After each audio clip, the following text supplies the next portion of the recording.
నిజం తెలుసుకుని మనోజ్ని కొడుతున్న బాలుని నోటుకొచ్చినట్టు మాట్లాడిన రోహిణి చెంప పగలగొట్టి షాక్ ఇచ్చిన ప్రభావతి అయితే సత్యంతో మాట్లాడుతూ ఉంటుంది. ఇన్ని రోజులు నేను ఏం తప్పు చేశానో నాకు అర్థమైంది. నేను మనోజ్ని నెత్తిన పెట్టుకొని బాలుని అలాగే మీనాని అందరినీ కూడా కొంచెం తక్కువగానే చూశాను.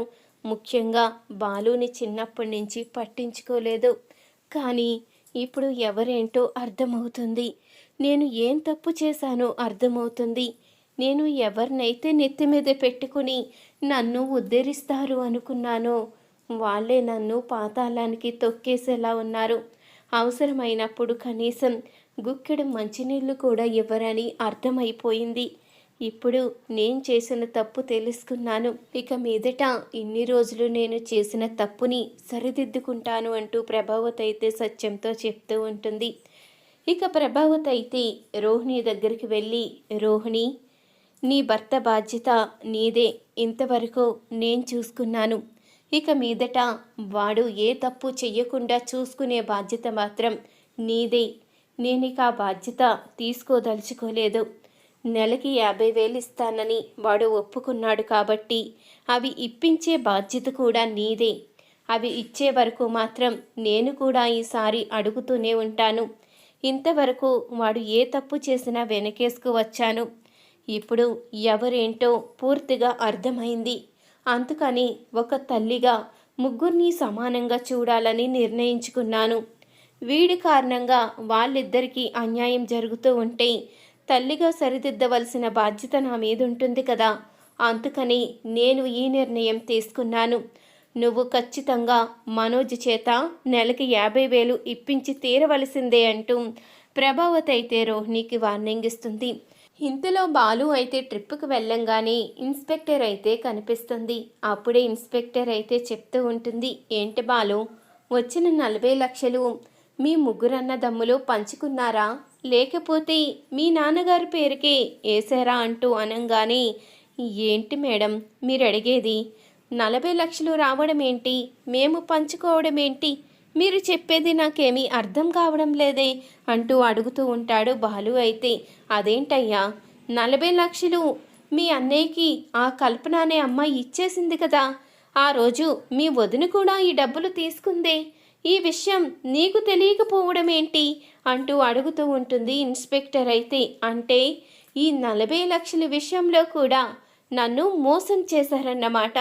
ఇంతవరకు నేను ఆ మనోజ్ గాడే మోసగాడు, లక్షలు మింగునోడు అనుకున్నాను. చివరికి పార్లలమ్మ కూడా లక్షలు మింగే పార్లలమ్మ అయిపోయింది. నేను తప్పకుండా ఈ విషయంలో నిలదీసి అడుగుతాను. ఇప్పటి వరకు ఆ మనోజ్ గాడు ఎంత అన్యాయం చేసినా ఊరుకున్నాను.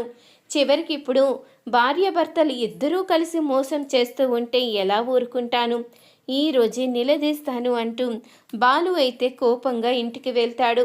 కోపంగా వచ్చిన బాలుని చూసి మీనా అయితే అడుగుతూ ఉంటుంది, ఏమైందండి, ఏం జరిగింది, అంత కోపంగా ఉన్నారు అంటూ అడుగుతూ ఉండగా, ఏమైందా, ఇన్ని రోజులు ఆ లక్షలు మింగినోడే అంతా చేశాడు అనుకున్నాను.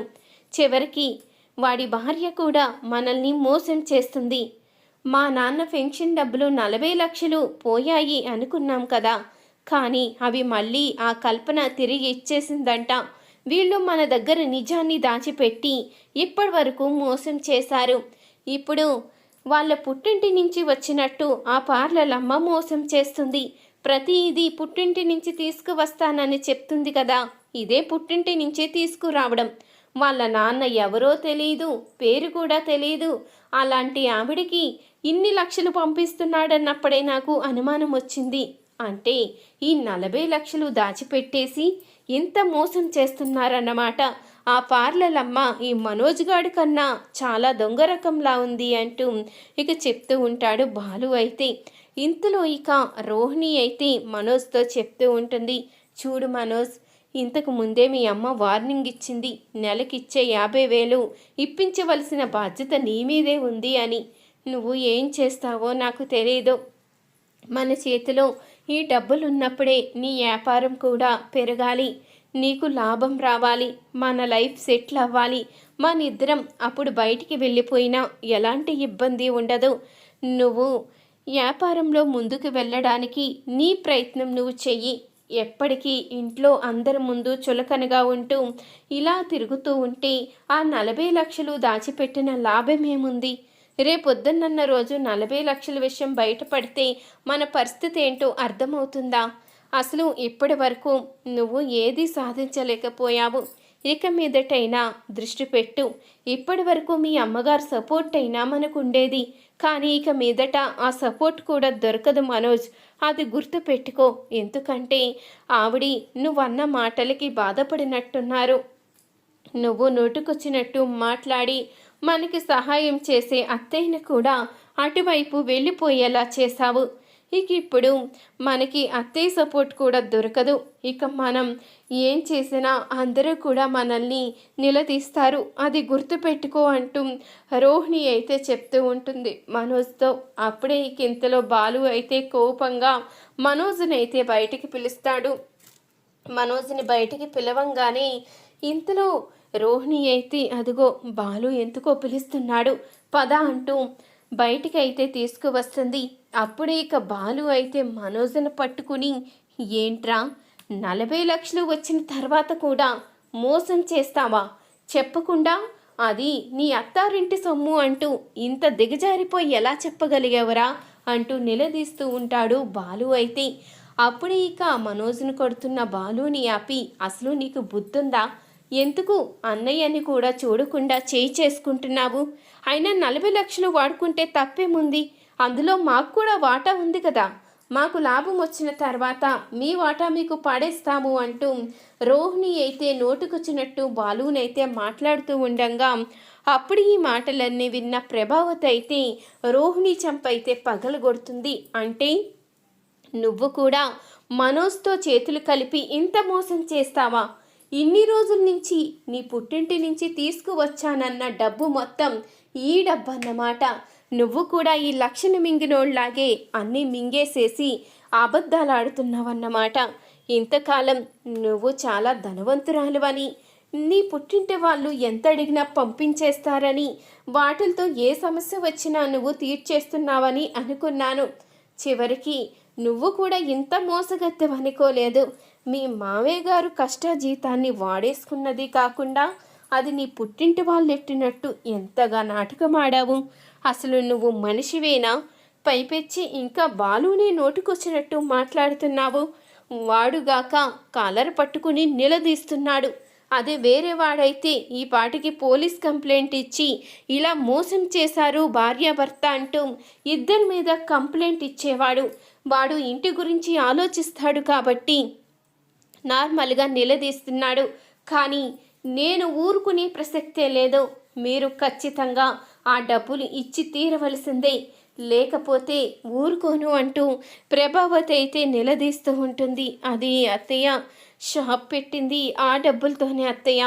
ఇంకా మా దగ్గర అమౌంట్ ఎంతో లేదో ఇప్పుడు అంతా తిరిగిమ్మంటే మా వల్ల కాదు అంటూ రోహిణి అయితే చెప్తూ ఉంటుంది. ఏంటి షాప్ పెట్టింది ఆ డబ్బులతోనా?